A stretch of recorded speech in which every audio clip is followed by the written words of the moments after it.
कला के विद्यार्थियों, आज हम चित्रकला के क्षेत्र में जो पुनरुत्थान हुआ एवं बंगाल स्कूल का जो योगदान रहा उसके बारे में विस्तार से चर्चा करेंगे।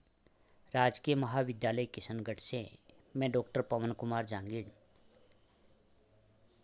आज आपको पुनरुत्थान काल एवं बंगाल स्कूल के बारे में बतलाऊंगा।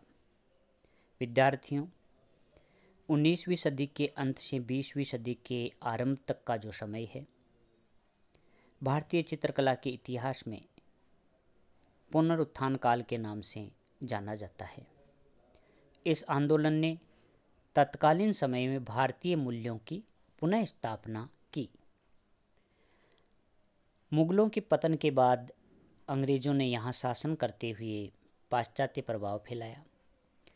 ब्रिटिश शासकों को जो रुचिकर लगता उसे वे अपनी रुचि के अनुसार अपनी शैली व माध्यम से चित्रित करवाते थे, जैसे कि पटना स्कूल के कलाकारों ने किया था। काफ़ी प्रयत्नों के बाद भी भारत में पाश्चात्य कला का विकास अंग्रेज नहीं कर सके, बल्कि 19वीं शताब्दी के अंत तथा 20वीं शताब्दी के प्रारंभ में यह कला राजा रवि वर्मा के बाद समाप्त सी होने लगी। ऐसे समय में ईवी हेवेल ने भारतीय संस्कृति को एक दृष्टि से अध्ययन करके भारतीय चित्रकला के पुनरुत्थान का बीड़ा उठाया। विद्यार्थियों, अंग्रेजों के यहाँ आने के पश्चात मुगल और राजपूत कला का पतन आरंभ हो गया तथा पंजाब व राजस्थान का लघु चित्रण भी एकमात्र जड़ होकर रह गया और इस विकृति में पाश्चात्य प्रभाव थोपे जा रहे थे। ऐसे समय में श्री हेवेल ने अनुभव किया कि ब्रिटिश प्रभाव भारतीय कला में कोई आंतरिक व आत्मिक प्रभाव उत्पन्न करने में सफल नहीं हो पा रहे हैं। अतः उन्होंने भारतीय धर्म और दर्शन का अध्ययन किया और उसी दृष्टिकोण से कला के विस्तार का विचार किया। श्री हेवेल मद्रास के आर्ट स्कूल में 1844 ईस्वी से 1896 ईस्वी तक प्रधानाचार्य रहे।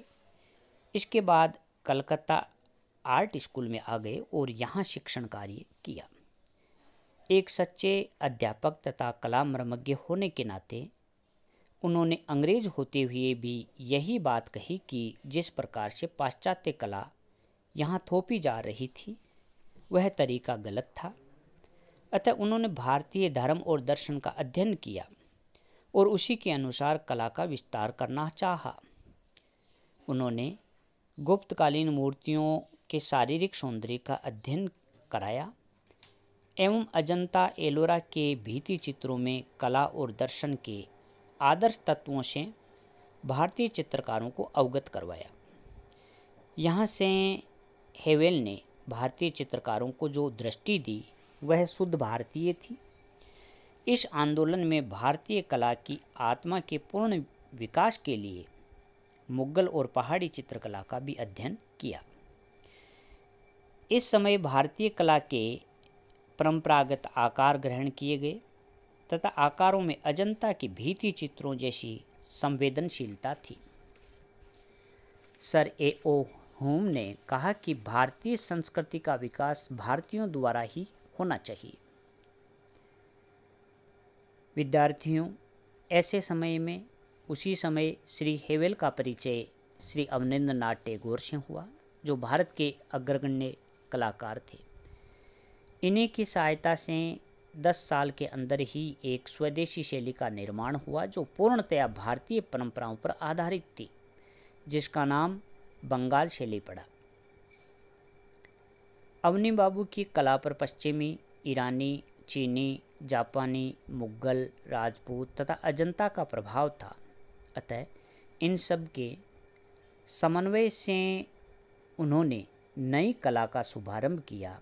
श्री हेवेल ने संसार का ध्यान भारत की चित्रकला की ओर आकर्षित करने के लिए Indian sculpture and painting, Indian architecture और आइडियल्स ऑफ इंडियन आर्ट नामक पुस्तकें प्रकाशित की और भारतीय परंपरा कला के प्रति विश्व का ध्यान आकृष्ट किया। साथ ही उन्होंने कहा कि यूरोपीय कला तो केवल सांसारिक वस्तुओं का ज्ञान कराती है, जबकि जो भारतीय कला है वह सर्वव्यापी है, अमर है तथा अपार है। अतः श्री हेवेल तथा अवनिंद्रनाथ बाबू ने भारतीय कला में पुनः चेतना डालने का सराहनीय प्रयास किया और इन्हीं दोनों ने जिस क्रांति का बीड़ा उठाया था वह केवल भारतीय कलाकारों में भारतीयता के बीज बोने के लिए था और उसमें वे सफल भी हुए। 1905 में अवनी बाबू अर्थात अवनींद्रनाथ टैगोर कलकत्ता आर्ट स्कूल के प्रिंसिपल बने। वहाँ इन्होंने अनेक शिष्य तैयार किए जो देश के विभिन्न भागों में फैलते गए और कला का प्रचार प्रसार करने लगे। नंदलाल बसु, असित कुमार हलदर, क्षितेंद्र नाथ, समरेंद्रनाथ गुप्त, देवी प्रसाद राय चौधरी तथा वकील बंधु इनके प्रमुख शिष्य थे। इन कलाकारों ने अवनिंद्रनाथ की अध्यक्षता में अजंता आदि की चित्रकला का अध्ययन करके नवीन परंपरागत भारतीय शैली को जन्म दिया तथा एक जागृति पैदा की। बंगाल के गवर्नर सर काईमाइकेल तथा लॉर्ड रोनाल्डेसे ने इस आंदोलन की सब प्रकार से सहायता की। 1907 ईस्वी में श्री हेवेल तथा गगनेंद्र नाथ ठाकुर ने the Indian society of oriental art की स्थापना की, जिसका उन्होंने उद्देश्य जो है परंपरागत चित्रकला को प्रोत्साहित करना तथा प्रगतिशील कलाकारों को सहायता देना था। इस प्रकार इन्होंने 1907 में Indian society of oriental arts की स्थापना की। इस सोसाइटी का मुख्य कार्य व्याख्यानों, प्रदर्शनियों तथा प्रकाशनों द्वारा पूर्वी कला का प्रचार प्रसार करना था। 1919 ईस्वी में ओशी गांगुली के संपादन में रूपम नामक पत्रिका का प्रकाशन किया गया तथा भारतीय परंपरागत कला की शिक्षा के लिए अवनिंद्रनाथ, गगनेंद्रनाथ, नंदलाल बसु और क्षितेंद्र नाथ ने इसकी कक्षाएं चलाई। इस संस्था ने एक प्रदर्शनी का आयोजन भी किया जिसमें भारत के प्रमुख कलाकारों ने भाग लिया। धीरे धीरे प्रदर्शनियों में भाग लेने वाले कलाकारों की संख्या बढ़ती चली गई। विद्यार्थियों, श्री हेवेल तथा अवनिंद्रनाथ की भांति श्री आनंद कुमार स्वामी ने भी अपने लेखों द्वारा पाश्चात्य कला की कमियां बताते हुए पूर्वी कला की विशेषताओं का उद्घाटन किया। अवनिंद्रनाथ ने भारत शिल्प के षडंग तथा अल्पना आदि पुस्तकें लिखकर भारतीय कला का प्रचार प्रसार किया। फ्रांस, जर्मनी तथा अन्य देशों में इस शैली की प्रदर्शनियां आयोजित की गई। 1902 में जापान के कलाविद ओकाकुरा भारत आए और वे पूर्वी कला के पक्षपाती थे तथा पूर्वी देशों के उन कलाकारों के तीव्र आलोचक थे जो पश्चिमी कला की नकल कर रहे थे। अवनिंद्रनाथ के प्रयत्नों का सभी जगह स्वागत हुआ और लंदन की इंडिया सोसाइटी ने अजंता के चित्रों की अनुकृति के लिए लेडी हरिधम की अध्यक्षता में एक दल भारत भेजा। उसने अवनिंद्रनाथ ठाकुर के शिष्यों को भी आमंत्रित किया। इस संपूर्ण दल ने अजंता की प्रतिलिपियां तैयार की तथा इंडिया सोसाइटी ऑफ लंदन में प्रकाशित की। इस प्रकार विद्यार्थियों इन सभी का योगदान रहा है। कला की यह पुनर्जागृति बंगाल से प्रारंभ होकर भारत के हर कोने में फैल गई। मुंबई, मद्रास, दिल्ली, पंजाब, गुजरात, लखनऊ, जयपुर, हैदराबाद आदि स्थानों में मुख्य रूप से कला केंद्र खोले गए। देवी प्रसाद राय चौधरी, अब्दुल रहमान, यामिनी राय, असित कुमार हलदर, रविशंकर रावल, शारदा चरण वकील तथा अमृता शेरगिल आदि ने भारतीय परंपरा को ध्यान में रखते हुए विभिन्न विदेशी शैलियों के परीक्षण किए तथा नए प्रयोगों में भारतीयता का पुट दिया। उपरोक्त कलाकारों ने भारतीय तथा विदेशी शैली का समन्वय करके एक नवीन शैली को जन्म दिया जो भारतीय थी तथा वास्तु तकनीकी युक्त थी। वही बंगाल शैली के नाम से विख्यात हुई। बंगाल आर्ट स्कूल के द्वारा भारतीय कला के पुनरुत्थान के जो प्रयास किए गए उनमें अवनिंद्रनाथ बाबू ही अग्रदूत थे। इन्होंने भारतीय पारंपरिक कला, पाश्चात्य कला, पूर्वी देशों की कला, अजंता की कला का अध्ययन करके इस नवीन शैली को जन्म दिया। अवनिंद्रनाथ बाबू ने ही जापानी वास्तु तकनीकी का भारतीयकरण करके बंगाल शैली को अपनाया। इस प्रकार विद्यार्थियों, यह एक पुनरुत्थान काल का समय था जिस समय इन सभी का योगदान था। अब हम बात करते हैं बंगाल शैली की विषय वस्तु क्या है।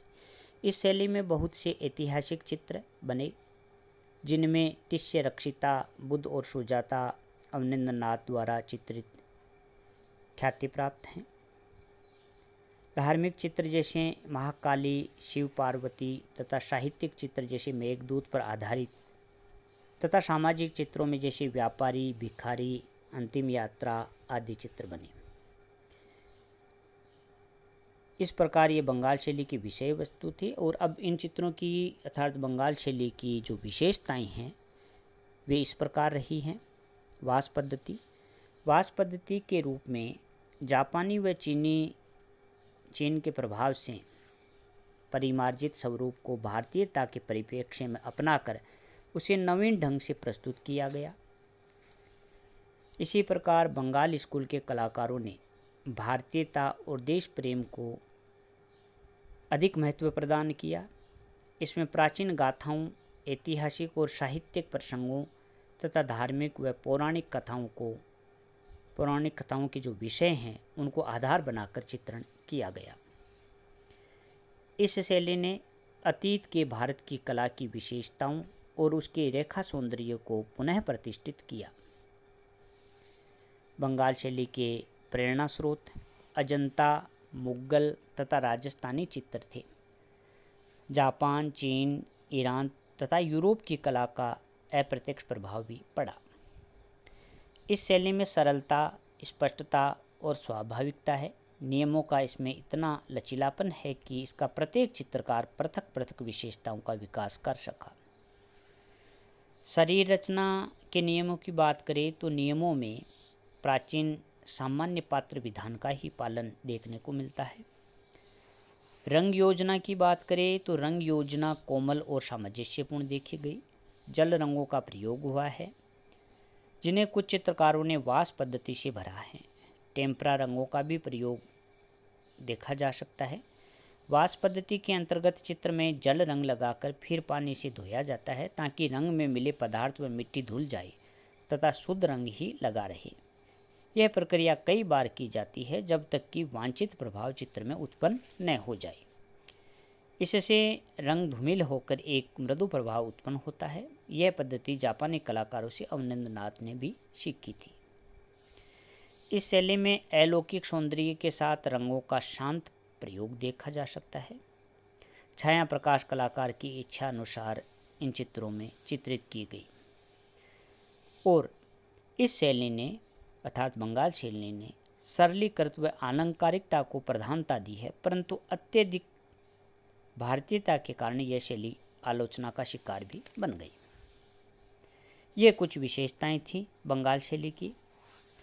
प्रारंभ में इस शैली के चित्र अच्छे बने, परंतु बाद के जो चित्र हैं वे अच्छे नहीं बने।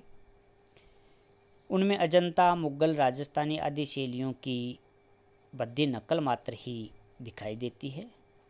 लंबे हाथ, पतली अंगुलियां, अर्ध खुले नेत्र, धूमिल रंग आदि सभी बाद में अनाकर्षक से दिखाई देते हैं। सारांश के रूप में यदि बात की जाए तो इस कला आंदोलन ने पूरे विश्व में ख्याति अर्जित की और भारतीय कला को विदेशी जकड़न से मुक्त कराने में सफलता प्राप्त की। इस प्रकार विद्यार्थियों, भारतीय चित्रकला के इतिहास में यह पुनरुत्थान काल रहा और इसमें बंगाल स्कूल का इस प्रकार योगदान रहा। बंगाल स्कूल की हमने संपूर्ण बात की। बंगाल स्कूल अर्थात बंगाल से लेख की विषय वस्तु, उनके विशेषताओं के बारे में चर्चा की। धन्यवाद।